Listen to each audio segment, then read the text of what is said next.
Bon, je vous montre aussi. Ça, c'est... Vous pouvez regarder ici en vidéo, par exemple. Tout ce qui est dans le musée, là, en photo, comme ça. Vous pouvez le regarder aussi en vidéo. Hein, en vidéo ici. Et vous pouvez m'acheter des vidéos de... Voilà, un recap des médias.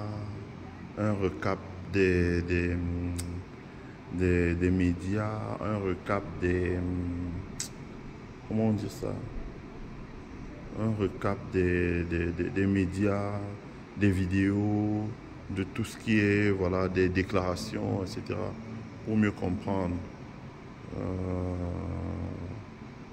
voilà. Donc, vous voyez un peu. Donc, voici une dame qui s'est beaucoup battue pour les droits civiques. Elle s'appelle Well R. Phillips. Et d'ailleurs, la rue porte son nom. Voyez-vous, elle est courageuse. Elle a été à UW Madison. Elle est graduate en law. Voilà les vraies élites. Mais plutôt que de... Elle a servi comme juge dans l'État. Elle a été juge.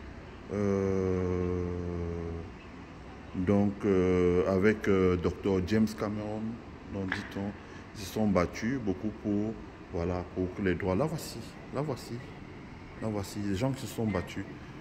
C'est pour ça que souvent, je comprends la réaction de nos frères africains-américains quand ils voient nos frères africains arriver et utiliser leur attitude qu'ils ont au pays. Ils appellent ça ici asshole. Voilà. Parce que ici, les gens se sont battus pour conquérir point par point, hein, tous les droits qu'ils ont acquis aujourd'hui. Et ils continuent de se battre. Et ça, ce que ça inspire, c'est que la quête des droits, c'est quelque chose de permanent. Ce n'est pas en restant sur Facebook pour insulter l'Occident que vous parvenez à avoir quelque chose. Donc, Book Club Presents, ok. So, vous pouvez acheter, you can buy books. I guess, voilà, comme je disais, vous avez beaucoup de livres. Vous avez beaucoup de livres.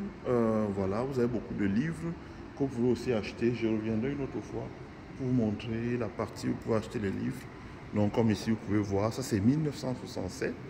Donc, il y avait des... ici, elle se battait pour le affordable housing.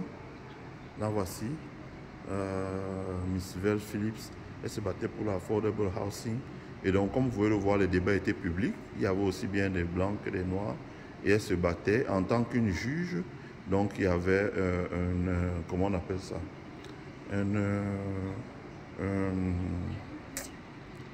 Une audience, voilà, publique. Donc, elle était dans sa plaidoirie ici, là. Donc, comme vous pouvez voir, en 1967. Donc, vous voyez que ça ne date pas de très longtemps. Ça date pas de très longtemps. Donc, on a encore les vidéos de ça. Donc, vous voyez des gens dans la salle qui applaudissaient, aussi bien des blancs. Donc, le pasteur que je vous ai montré, donc, qui applaudissait. Et donc, les décisions de justice ont beaucoup aidé à changer. Or, chez nous, qu'est-ce qu'on voit? Les maîtres Yondo sont fatigués. Vous n'avez plus de grandes décisions de justice où les gens portent des cas devant la Cour suprême, devant la Cour d'appel, la Cour suprême, le Conseil constitutionnel pour gagner. Voilà, pour challenger l'administration. Ce n'est plus le cas, donc voilà. Donc, ceux qui veulent peuvent venir acheter des livres ici. Oh, yeah. It's gone again. Ok, ils peuvent acheter des livres ici, voilà.